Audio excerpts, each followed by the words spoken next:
We've been working our way through this letter that Paul has written to Rome. But what I wanted to do was bring a few bits of clarification. What God is aiming to do is to fulfill something. What God is essentially aiming to fulfill is a promise that he made to somebody. So God made a promise to Abraham that in him and his seed, and Paul deals with that specifically in the book of Galatians, but in him and in his seed, all the nations of the earth will be blessed. And it's interesting that the fulfillment of that promise has a number of very important components to it. So God is fulfilling a promise. This is not about abolishing anything. It is about fulfilling something. That's very important to keep in mind. The old covenant, or the promise that God made to Abraham, God has been laboring through history toward a time when the fulfillment of that promise could take place and it would make sense to people.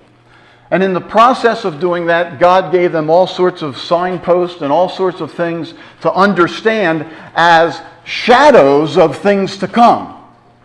But the thing to come, the substance of the shadows, was what? Christ. Now that's all very important, so that in Christ, God is not abolishing, but he's fulfilling the promise he made to Abraham and his seed. And again, we're not doing Galatians, but if you go to Galatians, Paul clarifies what the word seed refers to. And he clarifies it by saying this: he did not say seeds, plural. He said Abraham and his seed. And the seed is who? Christ. So God is fulfilling a promise. And the promise, the fulfillment of the promise, is in Christ.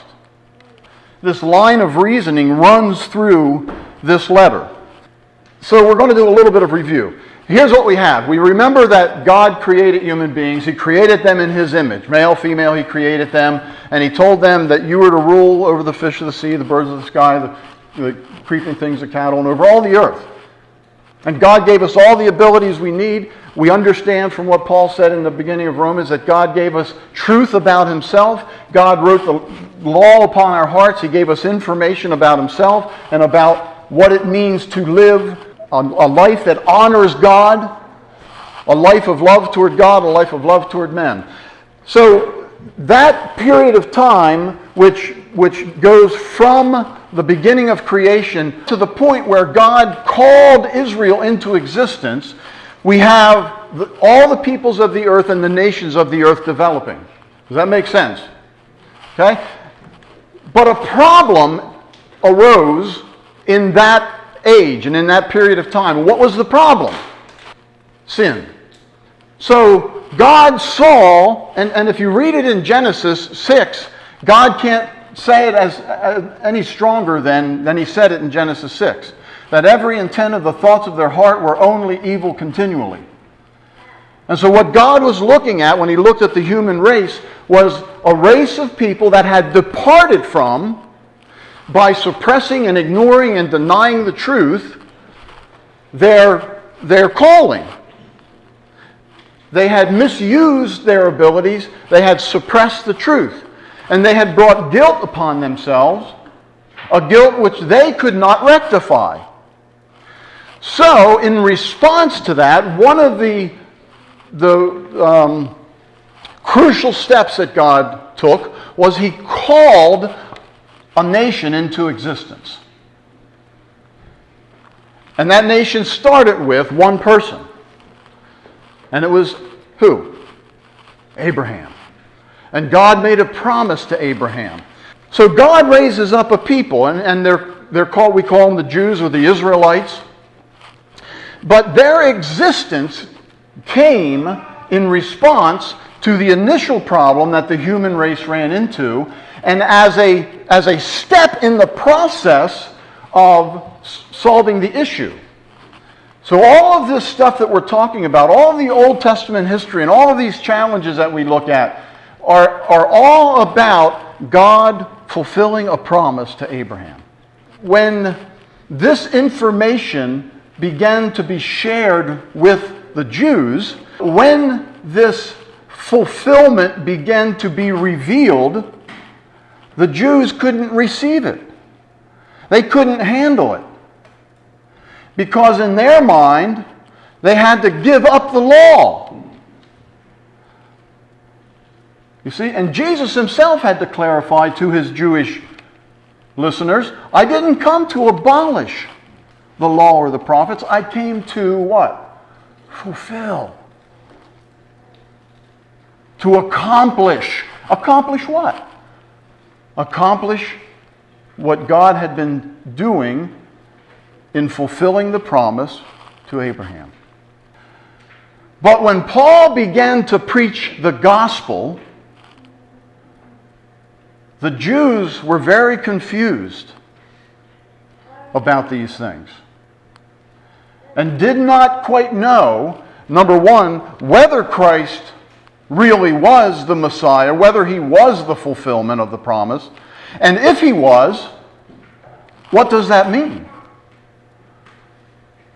What do we do with the law? Well, the interesting thing that Paul brings up again in the book of Galatians is the law didn't even come into existence until when? 430 years after God made his promise to Abraham. And Paul clarifies why the law came into existence. He said, why then the law? He said it came into existence because of transgression. So what we have here is we have now two groups of people.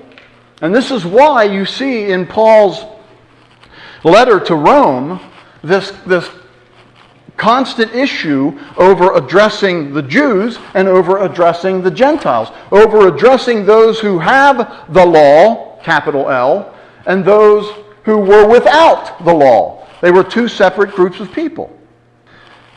So we have the Jews with the law and the Gentiles without the law. Well, we've already determined, and this is what Paul establishes again in Romans 1, that the Gentiles, those pre-Jewish people, they're guilty before God. But the next thing that Paul begins to do is to point out something about the Jews. That even though God made a promise to Abraham, which is commonly referred to as the Old Covenant, as a covenant that he made with Abraham, what happened to the Jews? They sinned. And isn't that what Paul's dealing with in Romans 2? You know, you who accuse another, judge another, you judge yourself, because you do the same thing. Romans 3. All have sinned and fall short of the glory of God. Fall short of being what God has created us to be. We have God drawing two groups of people to one common solution. What is that common solution? Well, we commonly refer to it as the New Covenant. All the New Covenant is, it's the fulfillment of the promise made to Abraham. That's why Jesus said, when he was at the Last Supper with his disciples, he said what? This is the new covenant in my blood. He's saying, through my death, we will establish the fulfillment of the promise. And so the covenant will be fulfilled. And this is the new covenant. What is the new covenant? That those in Christ can be reunited with God and begin the process of reestablishing our created calling and design. And Paul says that's the gospel. He said, I'm not ashamed of the gospel, because the gospel is the power of God unto salvation for everyone who believes, both Jew, to the Jew first, and also to the Gentile. So there's one common solution that has been provided. And that is in Christ as he fulfills the promise. Here's the problem. The Gentiles, by and large, and this is a generalization, but the problem the Gentiles had was they were suppressing truth. They were ignoring truth.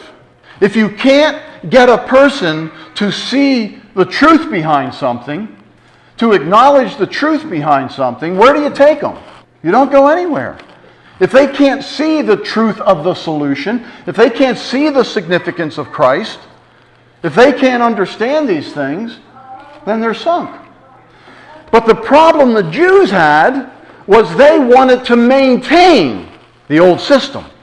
And here is where we begin to see all of Paul's discussion about trying to help the Jews understand the significance of, the purpose for the law, what the law can do and what the law can't do. And Paul even says the law is good if used lawfully.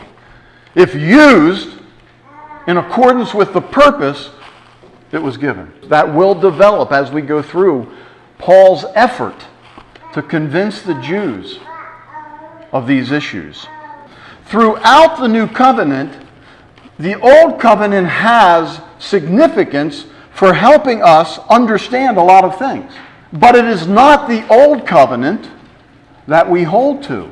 Because what was missing in the Old Covenant? One major factor: the death, resurrection, and ascension of Christ. Another way of looking at it is this. You'll notice that this is a small L. The reason it's a small L is because when God created human beings, that initial group of people between creation and Abraham, did we have law? Yes, we did. How was that law communicated? It was written on our hearts. It was built within us. Did we honor that law? No, we violated it. So the picture at the beginning of creation is God created man with moral capacities. And I would say this, that this law, small l law, is the moral law. It is that moral law that nobody can change. God himself lives according to the moral law. And it will never change. No aspect of the moral law will change. What is right is right. What is wrong is wrong. But when you violate the law, can the law save you? No. The law cannot save a lawbreaker. The Jews had a problem with that.